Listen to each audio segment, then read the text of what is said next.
If you think you might be having a midlife crisis, I'm going to give you the 6 stages that most people in their mid to late 40s go through, but only one of them is really visible to the outside world. In this video, I'll take you through the stages that precede that so you can diagnose where you are and do something about it before you hit a full-blown crisis. I was a textbook case at 48, but I was able to get out of my slump before I got to those later stages. 8 years on, I've spent that time digging into what happens at this point in our lives and why. I'll explain what I've learned so you can get out of the midlife slump too, without having to blow your life up. It's important to say that midlife crisis is not a formal diagnosis. Many researchers dispute it's even a thing, but it's well known enough in popular culture that we all know what we're talking about. It's that urgent feeling that you think you need to change everything in your life. Not everyone experiences it in midlife, but I'm guessing if you're watching this, you're curious as to whether you're going through it right now. So let's get started. The first stage is a general dissatisfaction. A kind of midlife malaise has just descended on you for no reason. On paper, life looks pretty good. You can probably tick off all the milestones that you're supposed to hit by your 40s. Good job, nice house, nice car, good holidays, family life, but you're still not happy. If anything, this is the opposite of a crisis. There is no big dramatic event. You just don't feel satisfied. The dissatisfaction feels like it's becoming the new normal, like it's permanent, and that probably concerns you a bit. And you're starting to think, maybe this is just what midlife is like. Maybe I just have to soldier on. You may have put up with this for a year or two, and you just have this chronic sense of dissatisfaction. And you maybe haven't told anyone about this, not even your spouse. You maybe feel a bit embarrassed that you're supposed to be feeling grateful given everything that you've achieved up to this point. And then you're dissatisfied about feeling dissatisfied, especially because nothing in particular has gone wrong and your circumstances are probably pretty comfortable. So you decide you have to do something about this. And that brings us to stage 2. Stage 2 is trying quick fixes. We're not talking about quitting your job or your marriage or moving to another country. All of that might be coming later.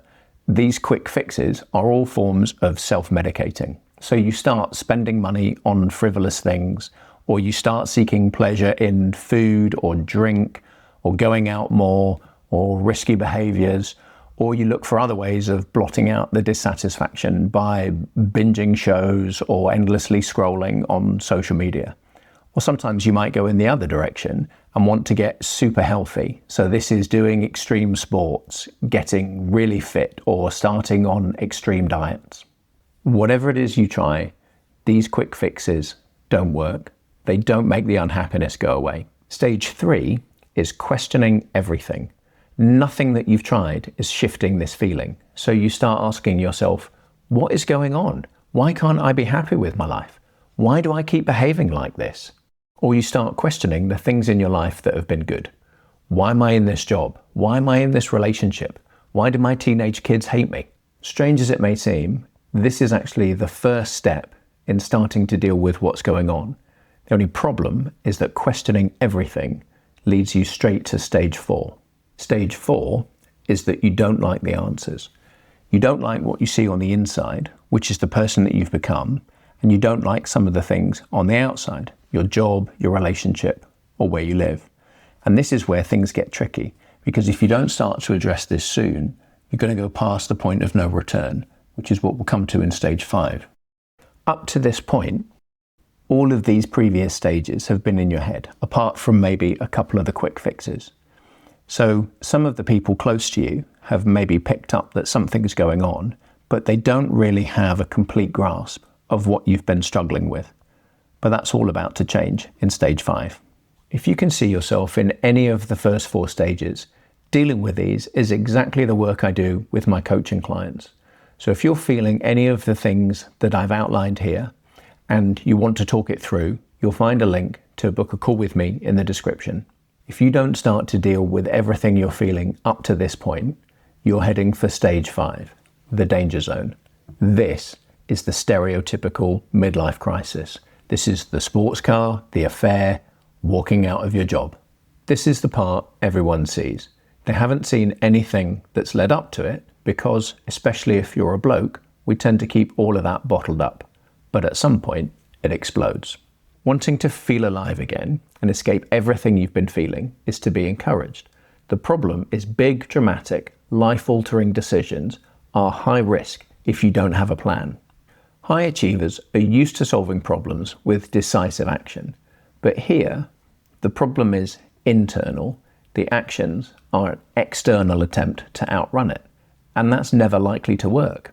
It's like trying to apply a boardroom mentality to what is a crisis of the soul.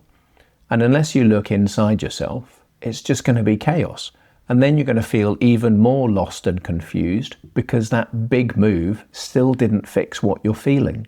That urge to want to change everything isn't something to suppress. It's something that you need to address, but you need a plan. So instead of coming out of stage 5 and into stage 6 as a total mess, what if you could skip stage 5 entirely? Imagine if the approach to stage 5 is a fork in the road, and one path leads to the classic midlife crisis. The other path leads to a way of dealing with what you're feeling in a more structured way. Whichever route you choose, both paths come back together and lead you to stage 6. Stage 6 is reimagining. You'll come out the other side of this a different person. You can either blow it all up, or you can choose to do the work of examining your life at this point. Either way, you'll come to some decisions as to what you want to change and how you want to live. I think the big difference between the two paths is that the people that go down the midlife crisis route still have to do the inner work to sort this stuff out. Otherwise, they're just leading this kind of lonely, performative life where they're still not really happy.